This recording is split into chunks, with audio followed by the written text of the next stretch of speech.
L'iPhone est numéro 1 du mobile en Chine et numéro 2 dans le monde. Qui a dit que Apple était has-been? Certainement pas nous. Mais attention, Xiaomi est en train de grossir à une vitesse incroyable juste derrière. Bravo Apple, mais on ne s'endort pas. Bonjour à tous, nous sommes le mercredi 28 janvier 2015 et c'est le Fresh News du jour. Allez, on se dépêche. This is funky fresh. This is funky fresh. Pick up on a mustard pack and grab your dab and cheese and fries.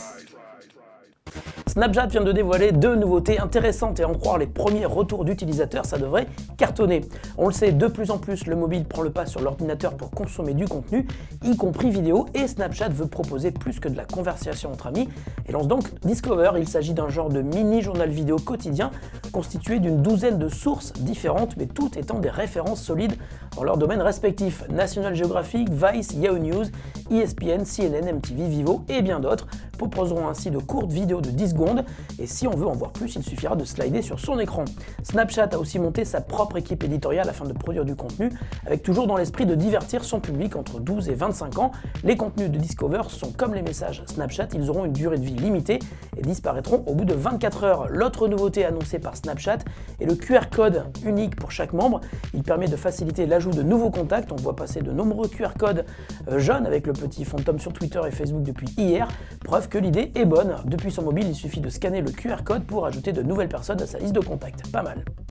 Hier soir, Apple tenait une conférence de presse audio pour présenter ses résultats financiers trimestriels. Les chiffres records ont cette fois-ci fait la part belle à l'iPhone avec 74 millions d'exemplaires vendus en 3 mois, c'est énorme. Cela correspond à peu près à la période qui couvre la sortie des iPhone 6 et 6 Plus jusqu'à aujourd'hui, à peu près. Mais Tim Cook nous a surtout parlé de l'Apple Watch. Pour Apple, il s'agit du produit le plus important qui sera lancé en 2015 et tous les mots du patron de Apple sont écoutés avec attention, on n'en perd pas une miette. Malgré les rumeurs de ces jours derniers, Tim Cook n'a pas parlé d'autonomie de la montre, mais il a indiqué qu'elle serait capable de tenir une journée complète. Quant à son utilisation, il a expliqué qu'il portait une Apple Watch tous les jours et ne pouvait plus s'en passer carrément. Il indique aussi être ravi de voir le nombre incroyable d'applications actuellement en cours de développement pour l'Apple Watch. Tim Cook s'est dit aussi très confiant sur le planning de sortie et il a confirmé l'arrivée de l'Apple Watch pour avril, même si le jour n'est pas précisé. Le patron de Apple a rappelé le prix, déjà connu de 349 $ pour le modèle classique, mais il laisse encore planer le doute sur le prix des versions Watch et Edition, dont la plus chère devrait se monter à plusieurs milliers de dollars quand même. Partager des vidéos sur Twitter, ce n'est pas nouveau, on peut le faire depuis longtemps, mais toujours en utilisant un service tiers comme YouTube ou même Vine, qui appartient d'ailleurs à Twitter. Mais il va bientôt être possible de créer des vidéos directement depuis l'appli mobile de Twitter en version iOS ou Android. Les vidéos nativement créées avec Twitter seront limitées à 30 secondes, contrairement à Vine, elles ne se lanceront pas automatiquement et ne boucleront pas en fin de vidéo. Une fois votre court-métrage capturé, il sera possible de l'éditer avant de publier. Autre détail intéressant, il sera également possible de charger des vidéos depuis la galerie de votre smartphone, une fonctionnalité qui va d'abord arriver sur iOS avant Android.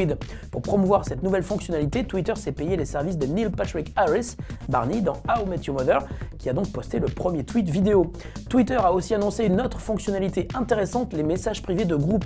De la même manière que l'on envoie un DM à ses amis, on pourra désormais le faire en s'adressant à un groupe de maximum 20 personnes. Une fois le groupe créé, tous les membres pourront échanger entre eux sans forcément se suivre mutuellement. Twitter évolue donc, mais en douceur, ces nouvelles fonctionnalités seront disponibles dans quelques semaines sur iOS et Android. La question du jour nous vient de Marion qui nous demande comment faire pour imprimer des documents depuis son smartphone. Salut Marion, c'est une très bonne question. Quel que soit l'OS de ton mobile, tu peux utiliser une fonctionnalité méconnue et pourtant très pratique, Google Cloud Print. Il te suffit d'avoir une imprimante connectée à Internet si elle a des fonctionnalités réseau ou tout simplement à un ordinateur qui lui sera connecté à Internet. Une fois connecté avec ton compte Google, tu peux lancer une impression vers Google Cloud Print. Depuis ton mobile, tu y verras l'imprimante, qu'elle soit dans la même pièce ou à l'autre bout du monde et tu peux même accéder au gestionnaire d'impression en ligne sur google.com/cloudprint. Tu verras, ça marche très bien et c'est aussi très pratique si tu veux imprimer des photos pour les envoyer à tes parents de manière super simple directement sur leur imprimante. Comme promis, hier c'est aujourd'hui, jour de Freshbox. Aujourd'hui, je vous fais gagner Dragon Naturally Speaking Home. Vous verrez, c'est un peu le futur à la maison. C'est une appli incroyable qui vous permettra de contrôler votre PC entièrement à la voix et de lui dicter vos documents sans sortir les mains des poches. Alors ça marche très bien, sans même avoir besoin de passer des heures à lui apprendre votre voix. Pour tenter de la gagner, il faut retweeter le message que je vais poster aujourd'hui à 11 h sur mon compte Twitter, qui s'affiche ici, et vous aurez jusqu'à vendredi soir pour tenter de le gagner en retweetant mon message. Fresh News, c'est fini pour aujourd'hui. On se retrouve demain. Salut à tous et bonne journée.